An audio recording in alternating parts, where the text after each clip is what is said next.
Eu estou muito feliz de poder servir a igreja hoje aqui novamente. Na verdade, este mês eu comecei a ler um livro totalmente diferente. Eu gosto muito de ler livro. Quem gosta de ler livro?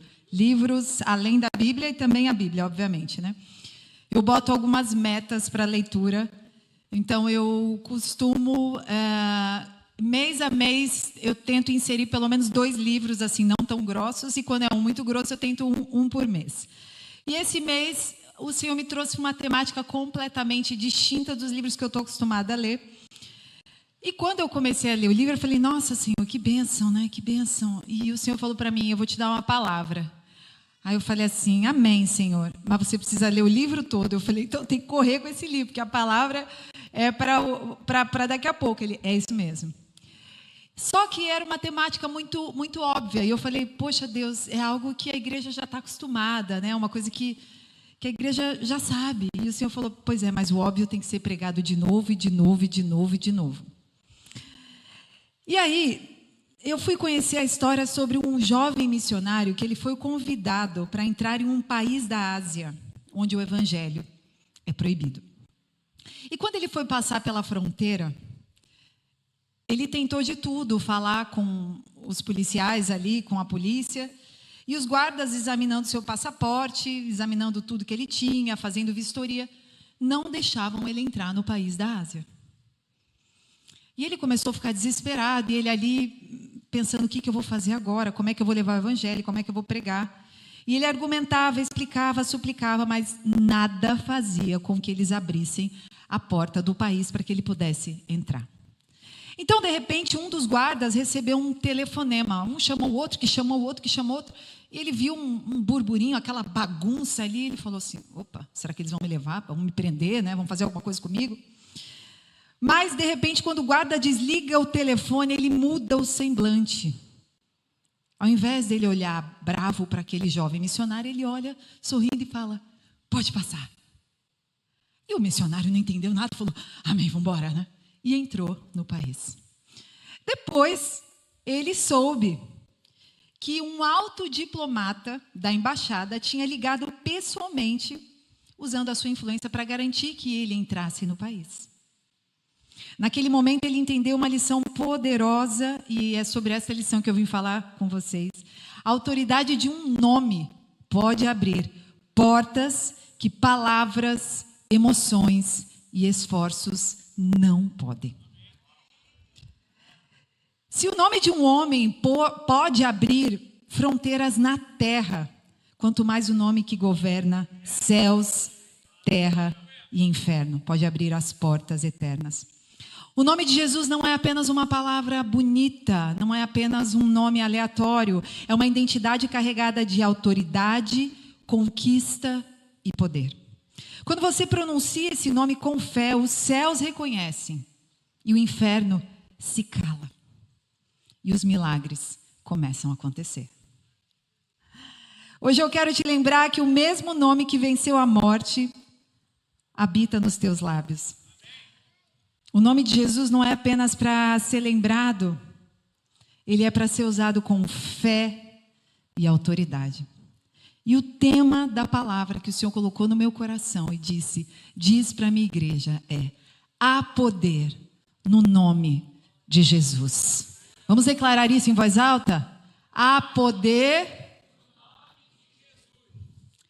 E eu queria te convidar a abrir Filipenses, essa música vem logo à mente mesmo, Carol. Filipenses capítulo 2, versículo 9. Fala, meu amor. Tá me dando piscadinha? Gente, alguém, por favor, põe um gelinho em cima desse homem, não é possível. Eu estou aqui concentrada, ele está me dando piscada. Segura aí, meu amor. Filipenses capítulo 2, versículo 9. Quem abriu diz aleluia. E quem não abriu, já junta no colega e lê com o do colega. Ok? Vamos combinar assim? E diz assim, tá lá atrás de mim. Pelo que também Deus o exaltou soberanamente e lhe deu um nome que é sobre todo o nome. para que ao nome de Jesus se dobre todo o joelho, dos que estão debaixo nos céus, na terra e debaixo da terra. Eu vou repetir: dos que estão nos céus, na terra e debaixo da terra. Não é sobre um lugar, não é sobre uma localização, é sobre todas as localizações. E olha, e toda língua confesse que Jesus Cristo é o Senhor, para a glória de Deus Pai. Há nomes que representam autoridades aqui na terra. Talvez você tenha um nome muito forte no seu trabalho. As pessoas quando falam, olha, o fulano disse que eu podia pegar esse negócio aqui. Ou talvez aqui na igreja o seu líder tem um nome forte. Você fala assim, olha, o William disse que eu poderia pegar o crachá, ou o Carlão disse que eu poderia pegar o crachá. Ou olha, o pastor me deu autoridade para vir aqui na igreja, abrir a igreja e organizar uns negócios aqui. Ok, o pastor falou, se ele falou, você tem autoridade. O Senhor me colocou no coração 5 verdades sobre essa autoridade que este nome carrega. E como que nós hoje vamos sair daqui sem dúvida nenhuma. Você vai usar até para o gatinho que tiver caído ali no chão. Você vai levantar a tua mão e você vai crer que há poder no nome de Jesus até para qualquer situação na tua frente. Esse mês tem sido um desafio para mim. Porque assim, estou com dor aonde? Em nome de Jesus.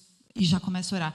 Mas quando você entende como culto racional, e é por isso que é tão importante a gente estudar a palavra, ler livros, né? Não é para a gente ficar cabeçudo e só pensar na letra e esquecer o espírito, não. É para que a gente, como um culto racional, a gente possa olhar para as verdades espirituais e falar assim, eu entendi esse negócio. Ninguém me segura. O inimigo pode vir explicar de um outro jeito, contar uma outra história. As pessoas podem vir querer não é bem isso, mas Jesus cura, mas nem tanto. Ele quer mesmo curar? Não, mas Jesus quer mesmo libertar? Aí você fala assim, a palavra diz isso. E aí você se enche de autoridade. Em primeiro lugar, Jesus, o nome que foi conquistado pela vitória da cruz. Jesus não recebeu um nome apenas pelo nascimento dele. Ele conquista pela maior guerra espiritual que já existiu na história. A cruz do Calvário.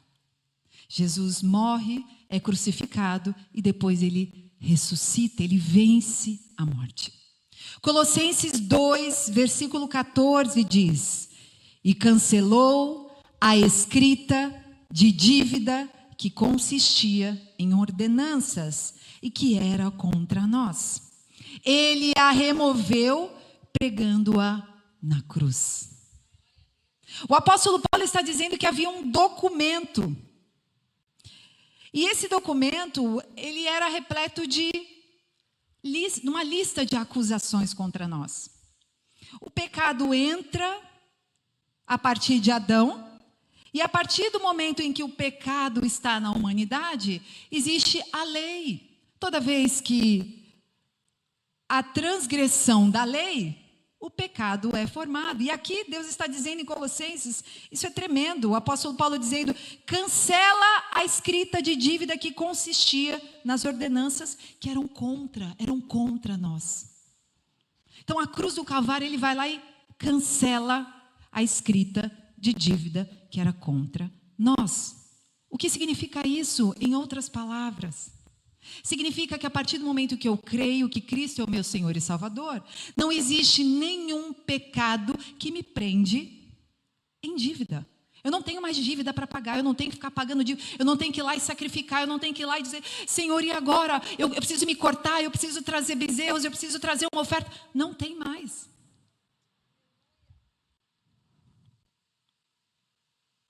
Nós éramos escravos do pecado, mas Jesus pegou este documento e pregou lá na cruz do Calvário. E é por isso que ele declara tetelestai, que significa está pago. Jesus, quando é crucificado, ele está dizendo, eu estou pagando toda a dívida que estava sobre os teus ombros e agora vocês não carregam mais essa dívida. Toda acusação caiu, toda dívida é cancelada. Ou seja, todo direito legal que Satanás tinha sobre a sua vida foi destruído. Você não entendeu o que eu falei, né? Todo o poder que o inimigo tinha sobre a sua cabeça, sobre a sua casa, sobre os seus filhos, para manter vocês acorrentados, foi cancelado. Agora eu acho que vocês entenderam. A cruz não foi uma derrota, mas foi onde Jesus conquistou o direito de ser reconhecido como Senhor sobre tudo que existe. Quando ele ressuscita, ele toma as chaves da morte. A gente lê isso lá em Apocalipse. Ele recebe todo o domínio e ele é exaltado soberanamente. Em Êxodo, Deus diz a Moisés: eu sou o eu sou. Esse não é um nome comum. Deus está dizendo assim: eu sou a declaração da existência absoluta. Eu sou tudo, tudo que existe sou eu. Eu sou, eu sou. Eu sou aquele poder sem limites. Não existe limite ao poder de Deus. E é por isso que quando você é afrontado, você diz: não há limites para o servo de Deus. Para mim não existe impossibilidades, porque eu sirvo a um Deus do impossível. E ele tem autoridade universal. Quando Jesus diz em João 8,58, antes que Abraão existisse, eu sou. Ele está ali conversando com os fariseus e numa discussão tremenda, porque eles respeitavam Abraão, e Jesus está dizendo assim: muito antes que Abraão existisse, eu sou. Sabe o que ele está dizendo para eles? Sabe aquele eu sou que falou com Moisés? Eu sou, sou eu que cheguei em carne viva, o eu sou. Muito antes do que Abraão. O próprio Cristo está se revelando na grandeza do eu sou. Ele está assumindo o mesmo nome eterno. Então o nome de Jesus é a revelação do nome do Deus encarnado. O nome de Jesus não é um nome à parte. Ele é o nosso eu sou. Ele morreu porque decidiu entregar a sua vida.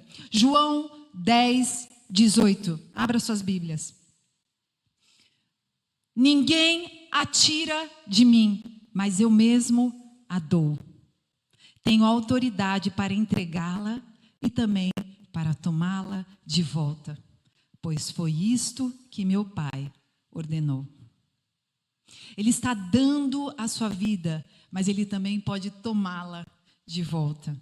Então, se alguém disser para você: nossa, mas você serve um Jesus, um Deus que deu seu filho para a morte, mas que coisa, ele fez ele sofrer. Não, ele que se deu, porque ele quis se dar. E quando ele quiser tomar a vida de volta, ele toma a vida de volta, porque ele é o dono da vida.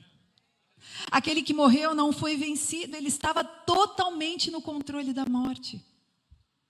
E esse é o Jesus que hoje nós entendemos e sabemos que há poder neste nome, há poder no nome de Jesus. Vamos declarar?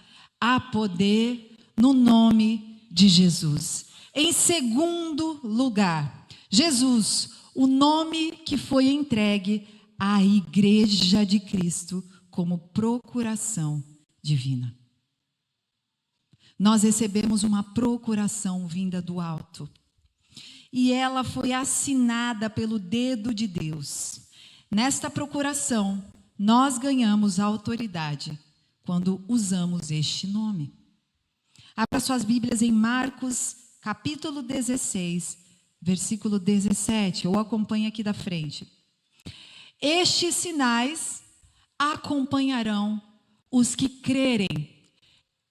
Acompanharão quem? Só os que crerem? Estes sinais acompanham só os que crerem? Sim ou não? Em meu nome expulsarão demônios, falarão novas línguas, pegarão em serpentes. Se beberem algum veneno mortal, não lhes fará mal nenhum. imporão as mãos nos doentes e estes ficarão curados. Jesus está dizendo para nós: em meu nome vocês farão isso tudo, se vocês crerem. Ele está concedendo à igreja uma autoridade delegada. No mundo jurídico, quando alguém dá uma procuração para outra pessoa, ela vai viajar e ela fala: olha, eu vou deixar uma procuração com você, para você ir lá e pegar algo para mim, algum documento, fazer alguma coisa. Quer dizer que você vai agir em meu lugar com a minha autoridade. Da mesma forma, o nome de Jesus é esta assinatura no céu nas mãos da igreja, também da igreja a lugares altos, amém? Você tem essa procuração, está aí na tua mão. Olha para a tua mão e diz assim: eu tenho uma procuração aqui na minha mão, Deus assinou. Tudo que eu pedi no nome dele vai se cumprir. Olha aqui, ó. Estes sinais acompanharão os que crerem. Se não está te acompanhando estes sinais, ou você não está crendo, ou você não entendeu a mensagem. É forte. Eu estou indo um pouquinho rápido, porque tem muita coisa ainda. Então, vocês estão me acompanhando? Glória a Deus. Ele nos foi dado como uma procuração espiritual. Quando você ora, quando você ministra, quando você está aí de joelhos, quando você canta, quando você vai na casa do seu vizinho orar, interceder por alguém que está doente, quando você põe a mão na cabeça do teu filho e fala: em nome de Jesus, você está curado agora. Tudo o que você faz é como se o próprio Cristo estivesse falando através da sua vida. Eu vou repetir. Tudo que você fala em nome de Jesus e crê nesta palavra que sai dos teus lábios, você está agindo com autoridade, porque Ele te deu autoridade, então é como se Ele estivesse falando naquela situação. Ou seja, nós temos uma responsabilidade imensa. Os que creem, os que nascem de novo e os que têm aliança com Cristo podem usar o nome dele e crer que vai se cumprir a vontade do Pai. Porém, existe algo muito importante. Se você é uma pessoa que ainda é o famoso crente Raimundo, um pé na igreja, outro no mundo, deixa eu te contar, eu já estive nesse lugar. Você não é a pior pessoa do mundo e Deus te ama muito. Talvez você, que é uma ovelha perdida ainda, Deus te ama até mais do que uma ovelha achada.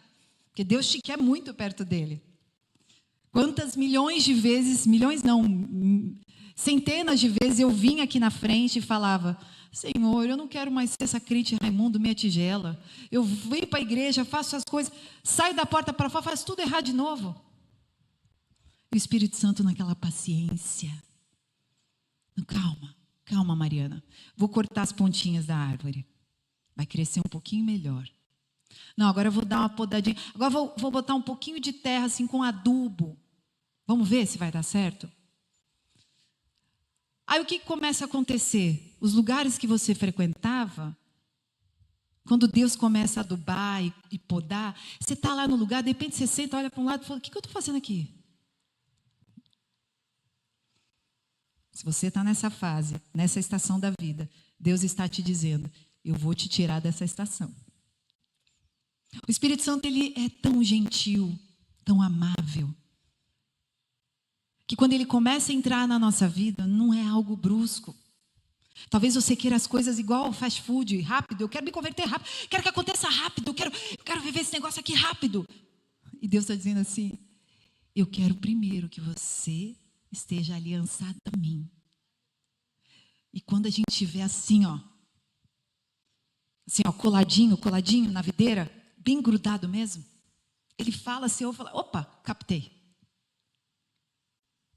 Não é porque um é melhor do que o outro, é porque um está renunciando mais à carne, é só por isso.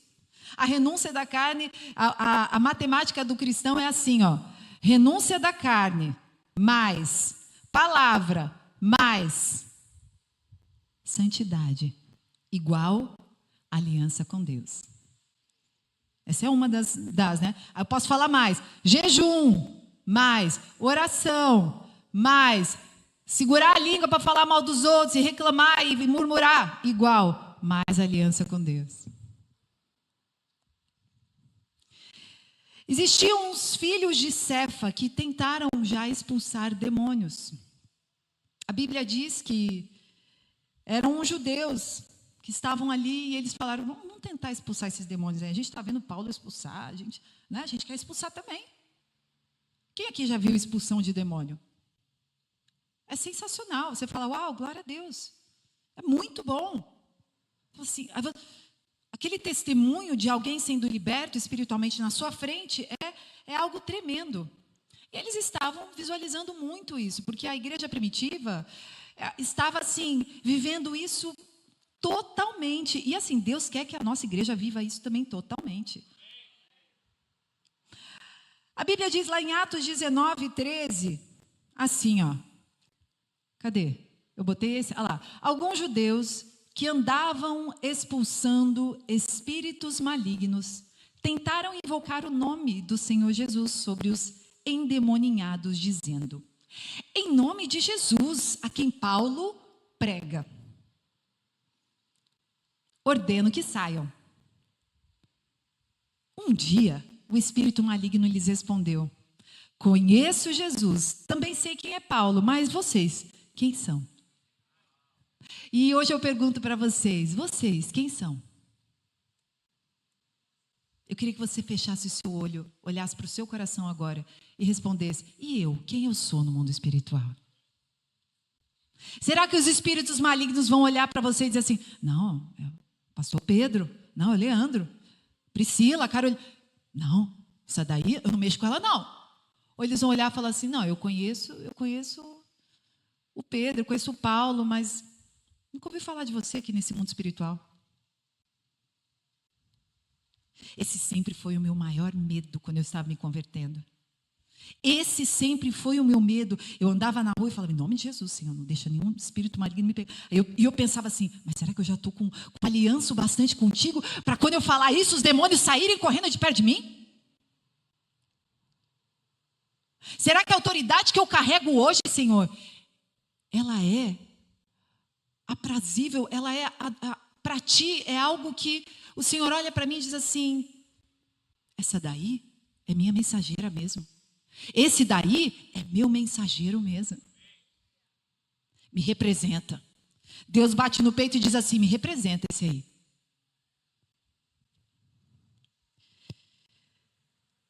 Esses judeus que eram filhos de Cefa, eles não tinham fé, não tinham aliança, não tinham vida com Deus. Percebe como eles até queriam ter. Eles queriam ter vida. Eles olhavam e falavam assim: nossa, esse negócio é legal. Esse negócio que essa pastora está falando aí é interessante. Não é? Será que ela vive esse negócio mesmo? Eles foram tentar e falaram assim: Paulo está falando um negócio interessante. Será que a gente consegue viver esse negócio também? É porque expulsar demônio é legal, né? Mostra na hora ali o demônio saindo, a pessoa sendo liberta. Mas querer beber e não beber, querer usar droga e não usar droga, querer mentir e não mentir, querer adulterar e não adulterar, é um pouquinho mais difícil, né?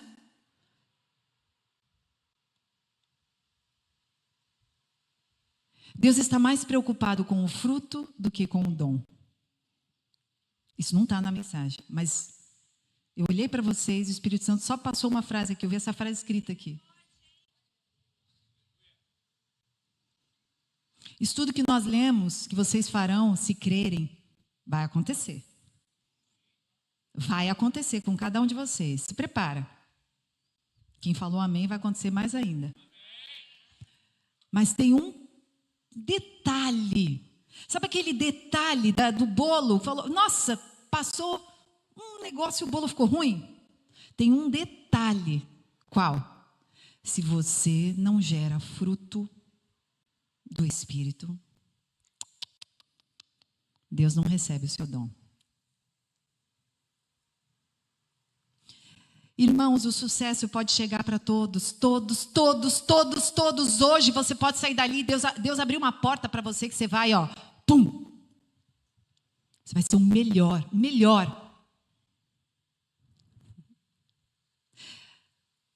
Só que à noite você vai colocar a sua cabeça no seu travesseiro. O que tem sucesso E o que não tem sucesso lá fora, coloca a cabeça igual na hora de dormir. E é neste momento que Deus fala contigo assim: você teve domínio próprio hoje? Você teve amor para olhar para as pessoas? Quais foram os meios que você utilizou para chegar onde você está indo? Os fins justificam os meios. Não é, eu não vou fazendo a torta direito só para conseguir o que eu quero. Não é assim. E deixa eu te contar mais, nessa caminhada, Deus pode te fazer parar o seu ciclo, o lugar que você... Só para dizer assim, agora eu quero que você faça para mim. Não é mais para te agradar, não. Agora para o que você está fazendo que você vai me agradar.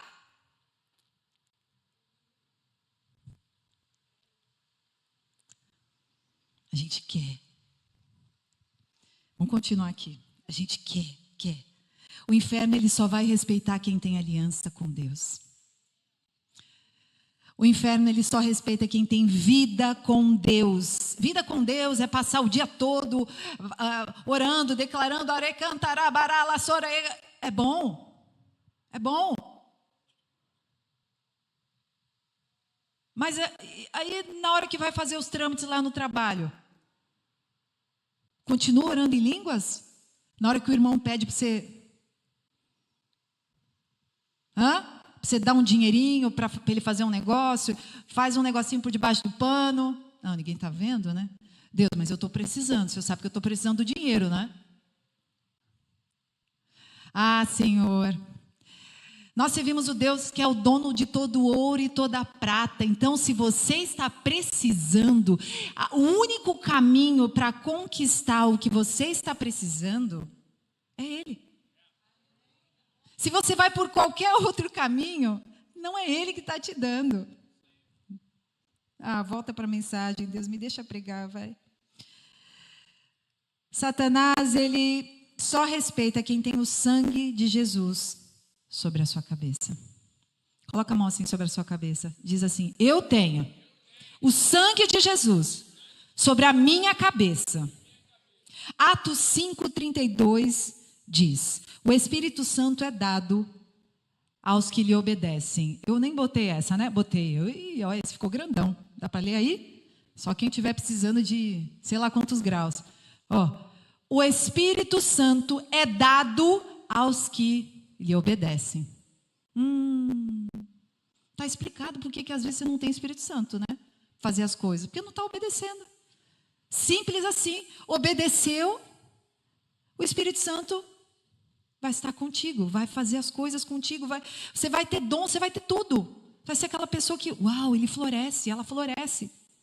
A autoridade é ativada pela fé e validada pela obediência. Eu vou repetir. A autoridade é ativada pela fé e validada pela obediência.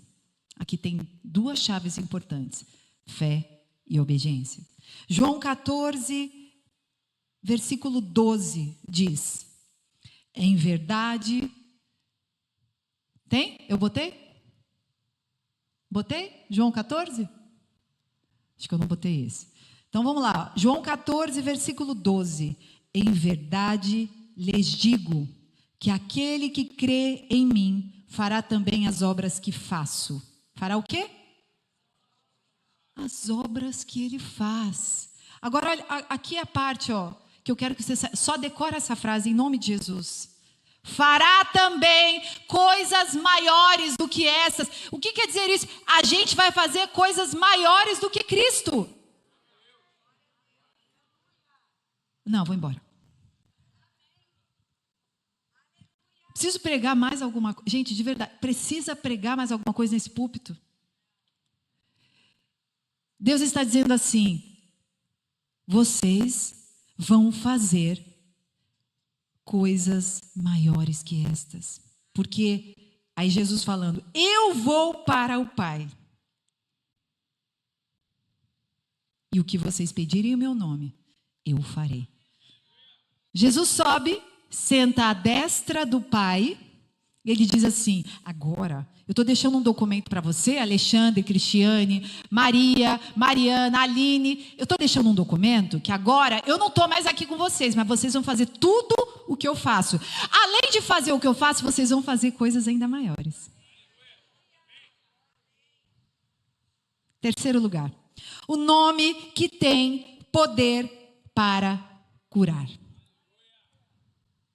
A cura foi comprada pelo sangue de Jesus. Isaías 53 diz: Ele levou nossas enfermidades e tomou sobre si as nossas dores. O que significa isso? O nome de Jesus carrega a autoridade dessa obra já concluída. Já está tudo concluído, já está tudo pago, já está tudo levado, já levou lá na cruz do Calvário. Então, quando nós dizemos, em nome de Jesus seja curado, nós não estamos pedindo um favor. Estamos aplicando um direito que já foi pago lá no Calvário. A gente está sendo um bom aluno da sala. Eu entendi a matéria, eu vou aplicar ela. No Antigo Testamento existe uma história onde o povo de Israel estava reclamando no caminho após sair do Egito. Imagina o povo de Israel reclamando. Diz assim: pastora, o povo de Deus não reclama. O povo de Deus reclama, gente? Não. Moisés ali, todo dia, falando com Deus, e desce o maná, e desce codornizes, e eles reclamam. E eles reclamam de novo. E eles reclamam de novo. Mas por que tirou a gente do Egito? Está sempre reclamando. Deus já indignado, falou: não é possível, eu faço tudo por esse povo. Vou castigar eles. Vou dar um castiguinho, porque meus filhos, que eu amo tanto, eles não aprendem no amor só. Eu tenho que dar um castiguinho. Aí o que ele faz? Ele coloca serpentes ao redor deles, que picavam eles, plic, e eles morriam, pum, na hora. Aí eles ficaram desesperados, foram até Moisés, falaram: por favor, Moisés, pede para Deus fazer parar essa serpente, a gente não quer morrer mais, por favor, a gente não vai mais murmurar, a gente promete. Tá igual os filhos, né? Mamãe, por favor, me deixa jogar mais videogame, eu juro que eu não vou brigar com meu irmão. É tipo isso. Deus manda Moisés fazer uma serpente de bronze, colocar numa haste igual essa, assim, só que bem alta. Ele faz ali uma serpente semelhante àquela que estava picando eles e matando-os. Ele faz uma serpente de bronze. Ok? Essa serpente, ela representava, de certa forma, uma prefiguração do sacrifício de Cristo em nosso favor. Embora ainda Cristo não tivesse nem nascido. Aqui é uma das verdades que o Antigo Testamento já começa a predizer sobre a vinda do Messias, sobre o que ele representaria, o que seria o sacrifício de Cristo por nós, a aliança com Cristo. Números 21, versículo 9, conta essa história lá, eu vou pegar só um pedacinho. Diz: Moisés fez uma serpente de bronze e a pôs sobre uma haste. Quando alguém era mordido por alguma cobra ou serpente, em algumas versões e traduções, se olhava para a serpente de bronze, era curado.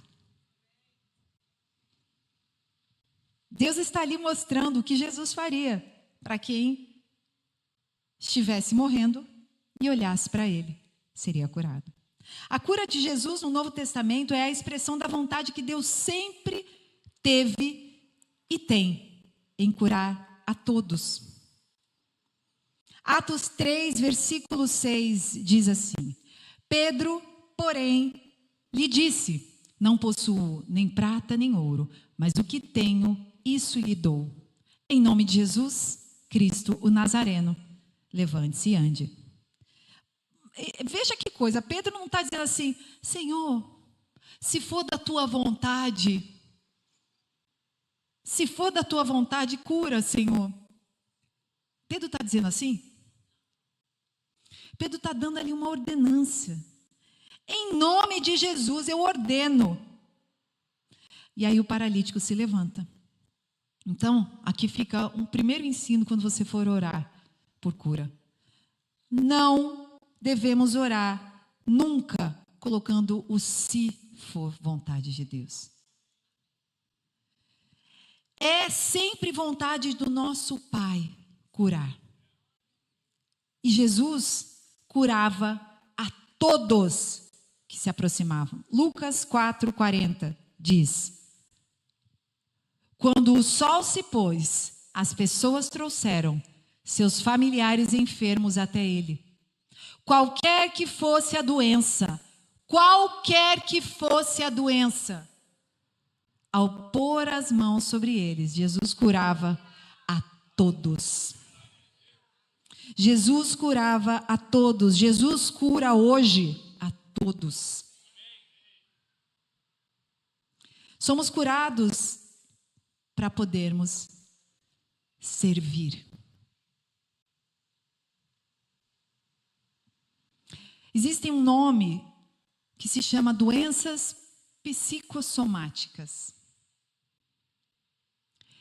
Muitos de nós somos acometidos por alguns sintomas que muitas vezes começam aqui. Frustração, medo, crise de identidade, baixa estima. Eu vou me depreciando. Aí começam a aparecer alguns problemas na saúde. Aí você diz assim, não, mas eu tenho um problema genético, eu tenho um problema que é lá do meu avô, o meu tataravô tinha esse problema também. Às vezes o Senhor, Ele quer nos curar, mas de alguma forma, a nossa cabeça ela foi tão enraizada nas doenças que você vai se sentindo confortável na posição da doença.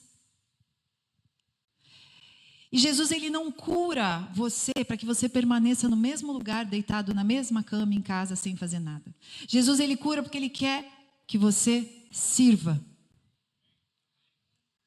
Maior é o que serve. Jesus não vai te curar para você continuar reclamando em casa, sem fazer nada o dia inteiro. Dizendo assim, eu estou sem trabalho, Senhor, está vendo? De novo passaram a perna em mim, de novo eu não consegui nada. Não. Jesus cura e fala, levanta e anda. Vai. Lucas 4:38 diz assim, e inclinando-se para ela, Jesus repreendeu a febre e esta a deixou.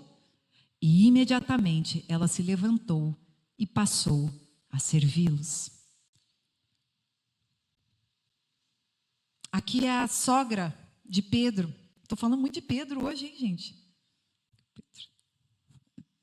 É a sogra de Pedro. Estava lá ardendo em febre, deitadinha. Talvez estava com alguma virose. O Senhor falou assim, em nome de Jesus, está curada. Ela levantou e falou assim, já que eu estou curada, vamos fazer um prato diferente aqui, vou montar essa mesa diferente, vou fazer uma mesa posta, vou organizar tudo. Aqui, Jesus, fiz uma lasanha. Pum. Entendeu o conceito? Se eu estou restaurando a sua vida não é sua, a sua vida é minha, Jesus está dizendo. Então, se ela é minha, sirva para o meu reino. Aí você diz, não, mas eu quero tanto ser curada. Aí Jesus te cura.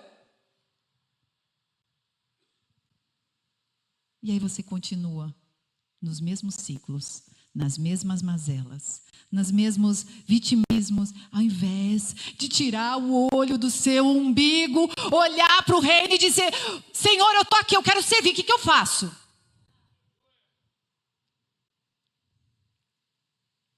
Eu quero contar para todo mundo o que o Senhor fez comigo. Eu quero contar para o irmãozinho lá da porta que está precisando de uma coisa de necessidade, está precisando de comida em casa. Eu quero contar para o irmão lá do tribunal que veio comigo e pediu para ver se eu fazia uma troca, passava por debaixo do pano um dinheirinho. Eu quero contar através das minhas atitudes que eu sou servo de Deus. Eu quero que todo mundo saiba, através das minhas atitudes em amor.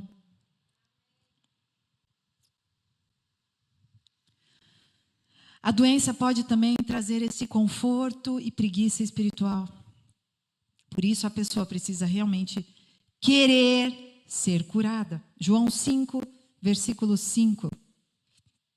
Estava ali um homem enfermo, havia 38 anos.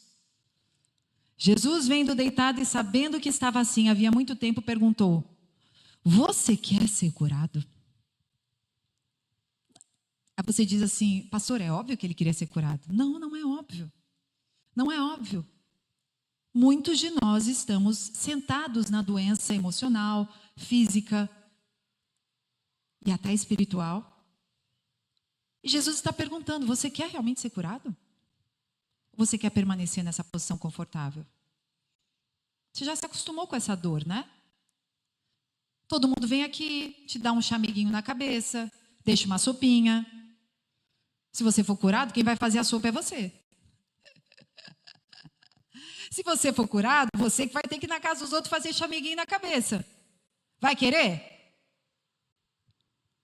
38 anos ali esperando. Jesus falou: mas é possível, 38 anos, você quer ser curado mesmo, homem? Para ser curada, a pessoa precisa ter esta fé. E ela precisa querer se levantar, sair do lugar. O evangelho, o reino de Deus é movimento. Talvez você tenha aí um diagnóstico guardadinho na carteira. Talvez você tenha palavras médicas negativas. Talvez você tenha pessoas que, coitadinho, nossa, olha o que foi acometido da vida dele. Mas você tem a palavra de Deus. Aí você escolhe qual que você quer carregar.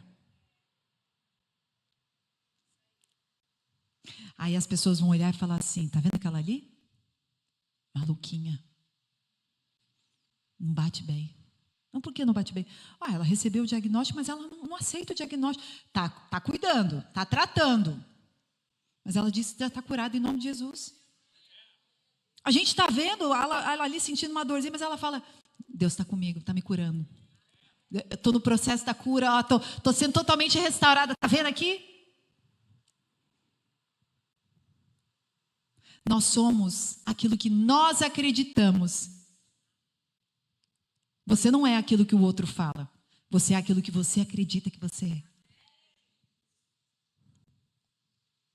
E é por isso que quando você vê um diagnóstico seu, às vezes é uma bobeirinha que você fala assim: isso aqui não tem problema. Eu só falo um pouquinho de mal dos outros de vez em quando. Isso aqui não tem problema, né, pastora?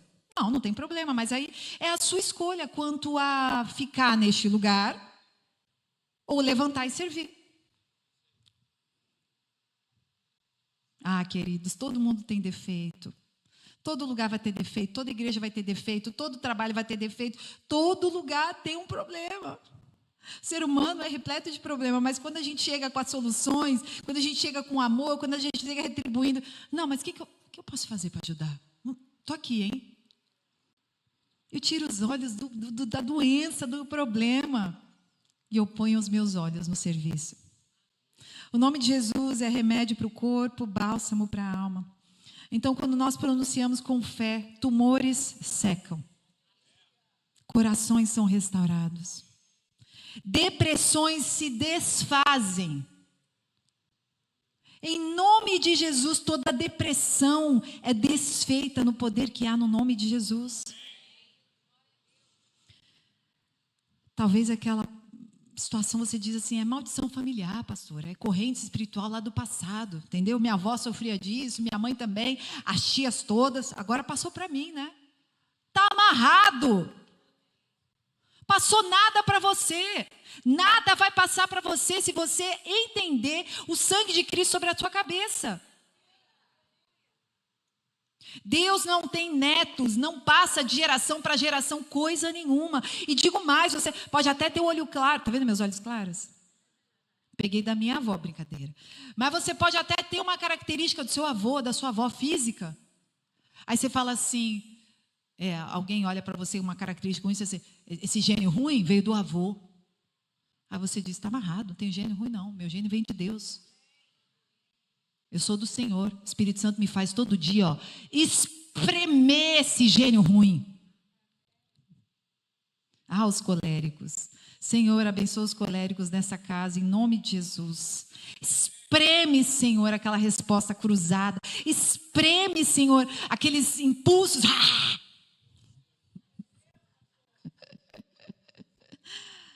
O nome de Jesus traz cura integral. A mulher do fluxo, ela não recebeu apenas uma cura física. Ela estava lá e ela encostou na orla de Jesus. E ali Jesus disse, a tua fé te salvou. Então, quando você recebe cura, você recebe salvação. Ela foi curada na alma, nas emoções, no corpo, na identidade. Então, aqui o nome de Jesus, ele cura o corpo, a alma, o coração, a sua mente. Ah, mas tem alguma coisa que Jesus não cura? Não. Não. Já estou te respondendo. Não tem nada que ele não cura. Não tem nada que ele não possa curar. Onde o nome de Jesus entra, a cura se manifesta. Eu estou caminhando para o final. Em quarto lugar, o nome que tem poder para libertar e restaurar. Como nós já lemos anteriormente, Jesus declara em Marcos 16, 17, em meu nome expulsarão demônios. Eu vou repetir, em meu nome, o nome de quem? Jesus, expulsarão demônios. Não é pela força da voz, nem pela emoção da oração, mas é por esta autoridade que você carrega. A mesma autoridade que estava sobre Cristo Jesus, ele delegou para nós como igreja, para que ninguém permanecesse oprimido. Nos evangelhos, os demônios, eles sempre se submetiam a este nome de Cristo Jesus. Lá em Lucas 4:36 diz, com autoridade e poder, ele ordenava aos espíritos impuros e eles saíam. Nós temos a história do endemoniado de Gadara, o gadareno. Ele estava lá acorrentado, ferido, se debatendo, isolado, atormentado, desesperado. Vocês conhecem a história, eu vou correr para não ter que ler totalmente a passagem. Mas quando Jesus chega, os demônios tremeram. Eles têm medo do que vocês carregam. Sensacional isso. Eu vou usar a palavra do meu marido.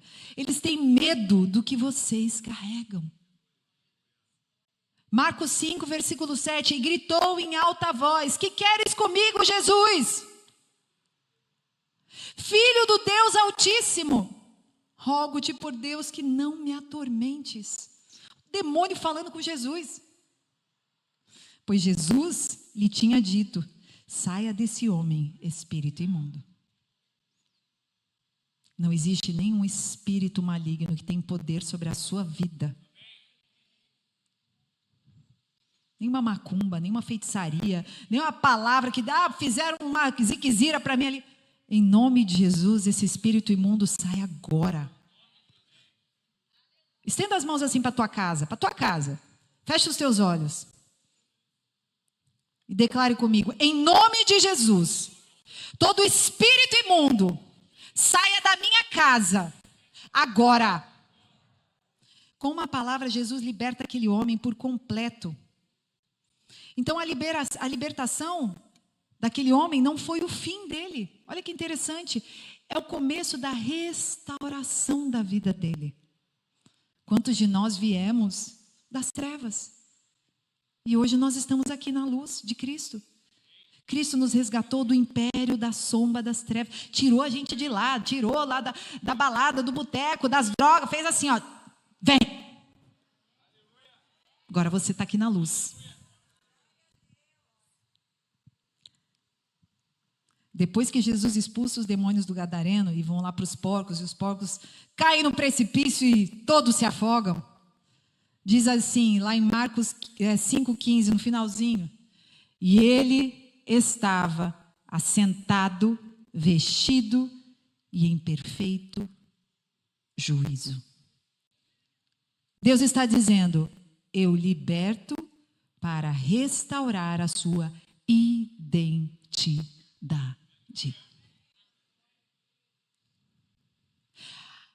A sua identidade é formada no ventre da sua mãe. Ah, pastora, mas meus pais são separados. Ah, pastora, mas eu nasci de abuso sexual. Ah, pastora, mas eu vim de uma família desestruturada. Ah, pastora, mas eu não tive pai e mãe. Ah, pastora, mas eu não tenho exemplo. Deus te colocou exatamente no lugar certo.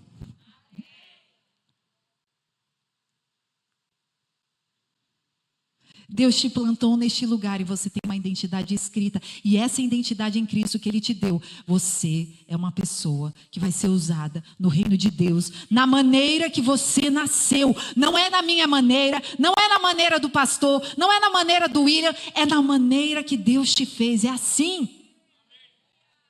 Por isso, valoriza o que você tem. Valoriza a maneira como Deus te fez. Ah, pastora, mas eu falo com a língua presa. Eu falo esquisito, não tem como eu pregar o evangelho. Pastor, eu morro de vergonha. Deus vai te usar desse jeitinho.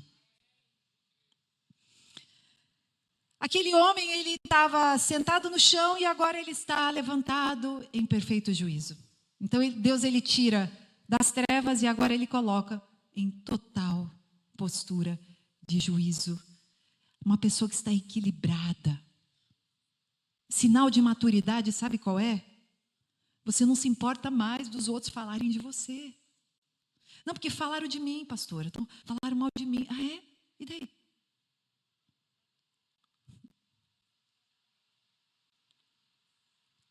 Sinal de maturidade é quando eu queria algo de um jeito, mas as outras pessoas não querem do seu jeito. Aí você fala, não foi do meu jeito. Sinal de maturidade é a gente começar a olhar para as pessoas e entender de onde a gente veio. Olhar para o outro, para o irmão e falar assim, ele está em outra estação, ele está em outro lugar. Eu tenho que preservar esse irmão, eu não posso falar desse irmão agora. Se eu falar desse irmão, eu vou expor esse irmão, mas esse irmão está em processo. Em vez disso, eu falo, irmão, vou orar por você. Ou se você tem intimidade, irmã, vamos tomar um café. E no café, lá, você fala assim, irmão, cuidado. Cuidado com as coisas que você fala. Cuidado com a maneira como você age. Nossa, eu te amo tanto, eu estou aqui para te ajudar. Acabou. Jesus devolve o que o inimigo roubou. O nome de Jesus, ele devolve a sua identidade, o seu propósito e o seu futuro. Talvez o inimigo, ele fica ali, com laços e embaraços. Aqui veio até o louvor de novo, Jesus. Laços e embaraços, querendo destruir seu casamento. Tá ali, ó. Essa é a trilha sonora do demônio. Aí, o que você faz? Em nome de Jesus, no meu casamento, não. Ah, mas não vai entrar aqui, não. Eu declaro com fé, tá com a mão em tudo na minha casa. Tenha sabedoria. Um dos sinais mais fortes da libertação em Jesus é que ele devolve esta identidade. Quando a gente olha para Maria Madalena, ela era uma mulher marcada pelo passado, pela opressão, pela vergonha. Mas Lucas 8:2 diz, Maria chamada Madalena, de quem haviam saído sete demônios. Esta mulher, ela se torna discípula, se torna fiel seguidora de Cristo. Ela foi a primeira a testemunhar a ressurreição e ela teve seu nome eternizado no Evangelho. Jesus não apenas expulsa demônios, ele restaura o destino de Maria Madalena. Eu estou acabando, meu horário já estourou. Este nome, ele trouxe vida onde havia destruição. Pode subir o louvor, tá? Então, Jesus explica o motivo da opressão e da libertação quando ele diz, o ladrão vem para matar, roubar e destruir. Eu vim para que tenham vida e vida em abundância. O inferno destrói, Jesus reconstrói. Onde o nome é proclamado em fé, fortalezas caem. Os vícios nesta manhã são vencidos. Eu declaro em nome de Jesus, vícios sendo acabados aqui nesta manhã. Aquele que tinha vício, hoje ele vai ser curado e liberto em nome de Jesus. Talvez você está aqui representando alguém que tem um vício há anos. Eu declaro em nome de Jesus a quebra deste vício sobre essa pessoa. Traumas são curados. Talvez você chegou aqui hoje, você tem muitos traumas. Você diz, pastor, eu não posso olhar para isso, que meu coração começa a queimar, eu sofro com isso. Eu me sinto pequeno, eu me sinto traumatizado. Em nome de Jesus, Deus está quebrando todo o trauma, toda a frustração, aquela vergonha que você tinha de chegar nos lugares porque você deu papelão, porque o seu nome está todo destruído. Em nome de Jesus, eu declaro que essa vergonha vai embora. Sua esperança vai voltar e a sua vida vai ser reconstruída. O nome de Jesus quebra cadeias, o Espírito Santo constrói uma vida nova.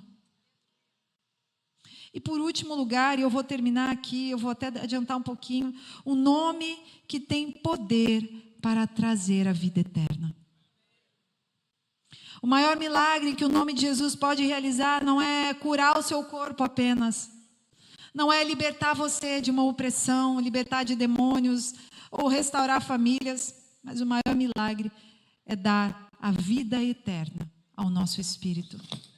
Ops, ó. O inimigo está furioso.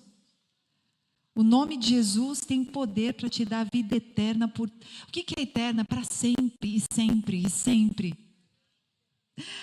A eternidade não começa quando morremos, ela começa quando invocamos o nome de Jesus que salva. João 17,3 diz: e a vida eterna é esta, que te conheçam o único Deus verdadeiro e a Jesus Cristo a quem enviaste. A vida eterna, ela não tem a ver com religiosidade, ela não tem a ver com tradição, ela não tem a ver com um esforço que você faça humanamente. Ela é um direito dado àqueles que recebem e creem no nome de Jesus. Se você é esta pessoa que hoje diz assim, eu recebo Jesus na minha vida, eu creio em Jesus, e hoje eu quero ter um encontro com Ele de verdade. Eu não quero mais ser aquela crente Raimundo. Eu não quero mais fazer as coisas pela metade. Eu quero viver intensamente com Ele. Você vai receber salvação. E te digo mais, a salvação a gente ganha uma vez, depois a gente continua todos os dias cuidando dela.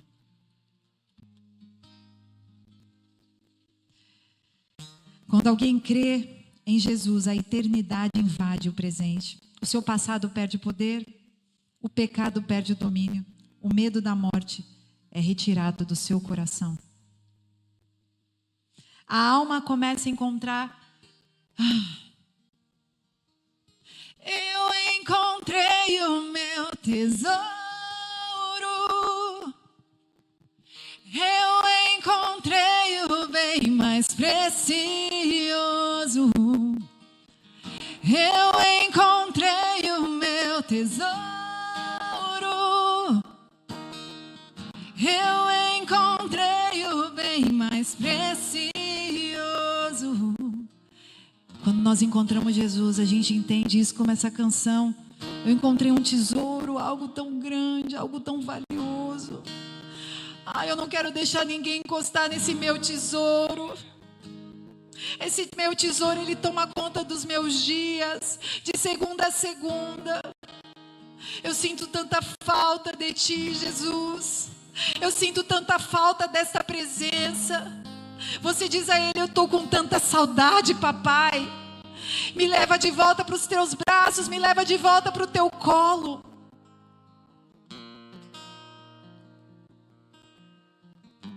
Quem invoca o nome de Jesus passa da morte para a vida. Invocar o nome de Jesus, como dizem em Romanos 10:13, todo aquele que invocar o nome do Senhor será salvo. Invocar é reconhecer quem Ele é. Eu entendo quem Ele é, pastora. Eu entendi isso. O que Ele fez por mim e o que Ele me prometeu. Quando eu entendo essas três coisas, eu invoco o nome de Cristo e eu sou salva.